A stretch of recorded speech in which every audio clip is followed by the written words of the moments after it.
Wah, ini presiden kita nih.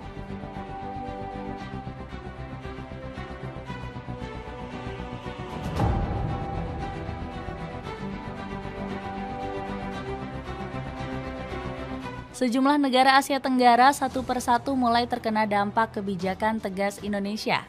Selain Malaysia, Singapura, Thailand, dan Filipina, kini harus ikut sengsara akibat gak bisa mengimpor sumber daya alam dari Indonesia. Gak mengherankan ini menjadi kemunduran ekonomi untuk sebagai negara Asia Tenggara. Cetak Gol coba merangkum kebijakan Indonesia sukses membuat negara Asia Tenggara menderita sebagai berikut. Wow.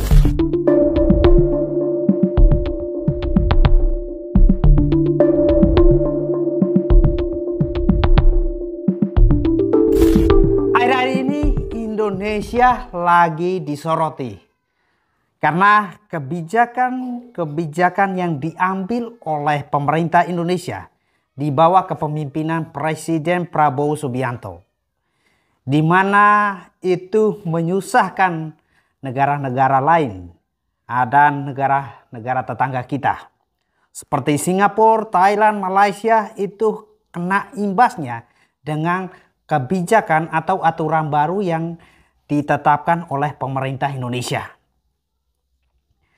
Nah, bukan tanpa alasan kenapa Indonesia melakukan keputusan-keputusan atau kebijakan seperti itu. Salah satunya adalah untuk memastikan perputaran ekonomi di dalam negeri sendiri itu bagus, atau bahasa sederhananya adalah memenuhi dulu kebutuhan di dalam negeri sebelum keluar. Nah, teman-teman semua, untuk lebih jelas kita langsung simak video yang satu ini.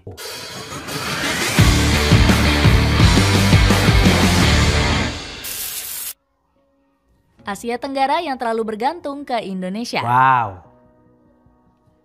Indonesia sudah menjadi negara primadona di Asia Tenggara. Negeri Zamrud Khatulistiwa tersebut dikaruniai Tuhan dengan sumber daya alam yang berlimpah. Ya, betul sekali. Nusantara sendiri punya cadangan sumber daya alam terbesar di berbagai komoditi. Sebut saja cadangan biji timah, bauksit, hingga nikel yang menjadi terbesar di dunia. Wow. Belum lagi Indonesia juga menjadi negara pemasok gas terbesar di Asia Tenggara. Bumi Nusantara punya cadangan gas sangat besar, yakni mencapai 2.800 miliar meter kubik. Di sektor perkebunan, produk sawit dan kopi dari Indonesia juga sangat unggul. Gak heran melimpahnya kekayaan sumber daya alam membuat Asia Tenggara sangat bergantung dengan Indonesia. Nah, itu Singapura dan Thailand sendiri sangat bergantung pada impor bahan bakar dari Indonesia. Bahkan Filipina juga bergantung pada produk tembaga dari Indonesia. Namun ketergantungan ini akan menjadi masalah besar bagi negara tetangga di era Prabowo Subianto. Pasalnya, RI1 ingin memprioritaskan pemanfaatan SDA untuk rakyat Indonesia. Nah, itu yang saya bilang, teman-teman. Prabowo melarang negara asing mengimpor bahan mentah dari Indonesia. Itu yang Pria saya kelahiran bilang. Jakarta ini mengatakan kebijakan tersebut akan membawa berkah untuk pendapatan negara. Iya. Ekonomi terhambat karena tidak didukung Indonesia. Kebijakan terbaru Prabowo Subianto sukses menggemparkan Asia Tenggara. Sejumlah negara terpaksa memutar otak menemukan negara pemasok sumber daya alam yang baru. Thailand harus mencari importir dari luar negara Asia Tenggara.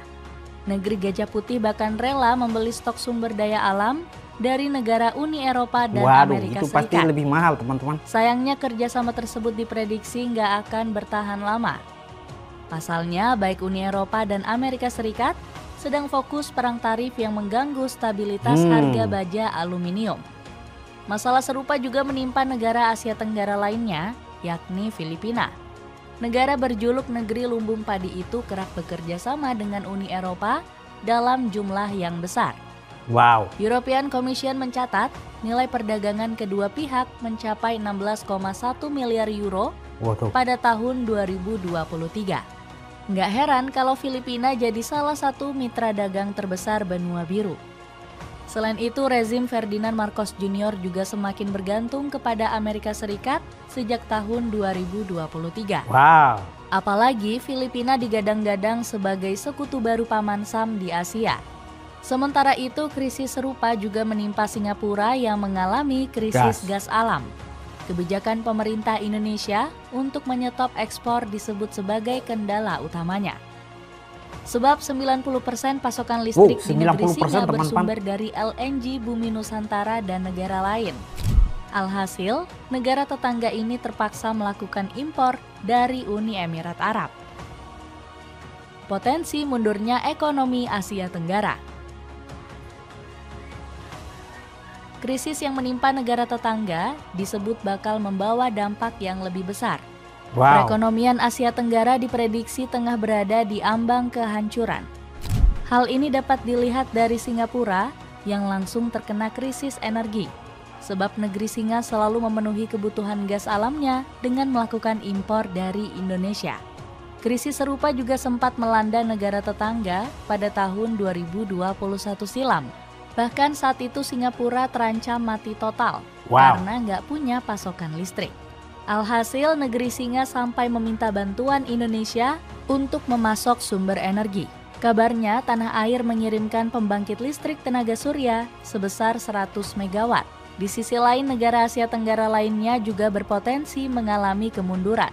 Krisis besar diprediksi bakal menghantam Thailand yang terhambat di bidang ekonomi. Laju pertumbuhan negeri Gajah Putih melemah sampai 1,5% di tahun 2024 silam. Akhirnya hal tersebut berdampak pada produksi mobil Thailand yang turun 25,48%. Sementara itu Filipina juga berpotensi mengulang penurunan yang sama pada tahun 2023. Saat itu pertumbuhan ekonomi negeri Mutiara Timur jadi yang terendah dalam 12 tahun terakhir. Selain itu, Filipina kembali mencatat angka mengecewakan pada kuartal terakhir 2024. Rezim Ferdinand Marcos Jr. hanya mampu menaikkan pertumbuhan ekonomi sebesar 5,2%. Saya jadi ingat beberapa waktu yang lalu ketika ada salah satu negara yang pada saat pertemuan di Indonesia, setelah itu mereka kembali ke negara dan ke negara mereka masing-masing. Kemudian salah satu pemimpin negara itu merendahkan Indonesia.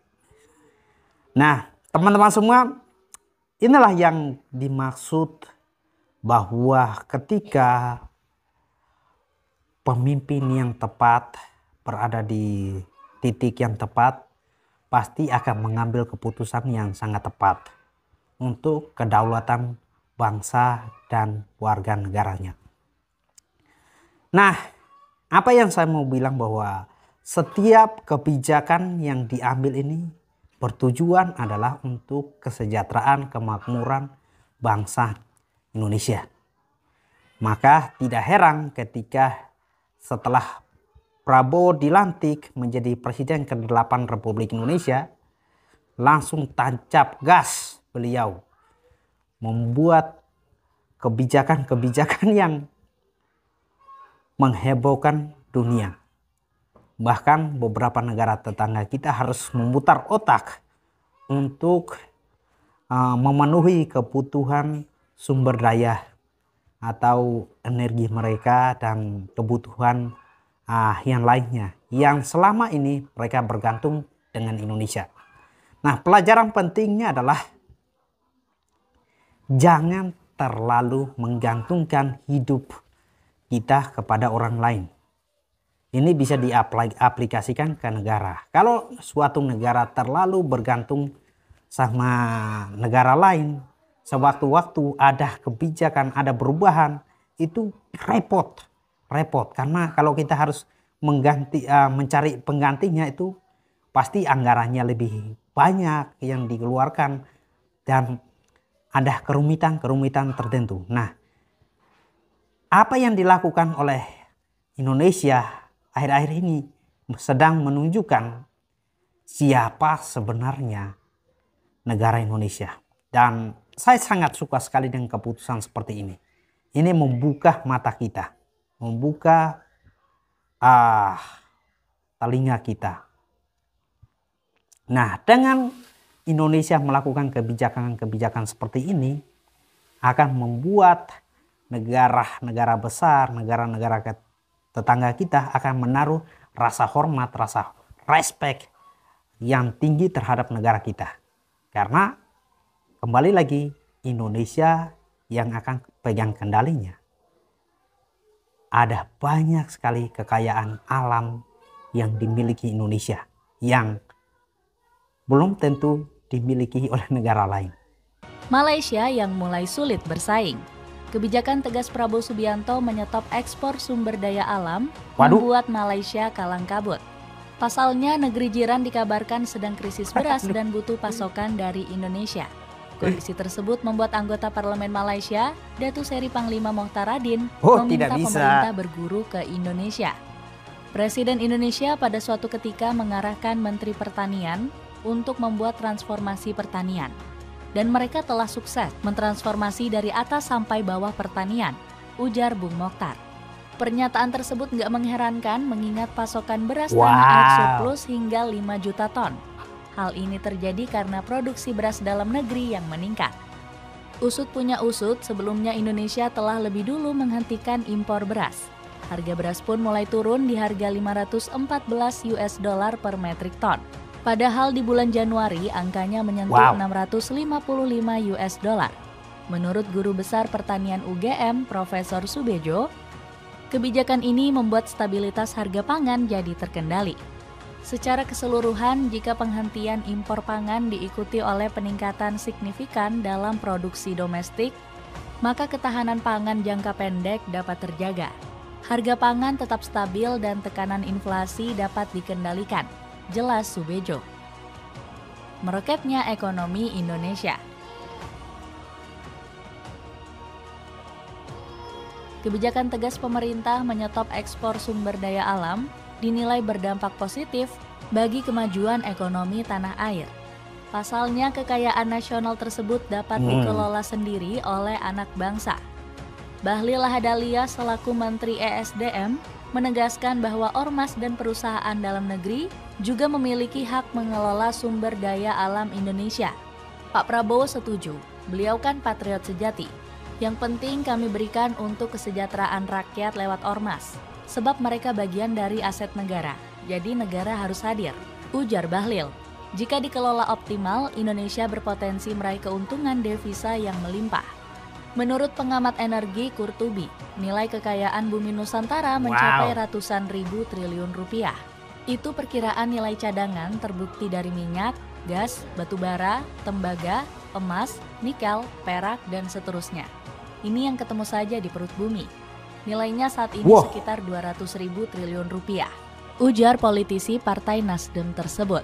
Selain itu, pendapatan dari sumber daya alam dapat digunakan untuk kepentingan rakyat. Pasalnya Indonesia tengah gencar-gencarnya membangun infrastruktur dasar seperti jalan raya dan sekolah. Bahkan Prabowo Subianto sudah berkomitmen akan menganggarkan 20 triliun rupiah. Anggaran untuk renovasi perbaikan sekolah akan terus ditingkatkan. Tahun ini kita mulai menganggarkan 20 triliun rupiah. Kalau kita hitung berapa puluh ribu gedung sekolah bisa kita perbaiki, ujar sang presiden.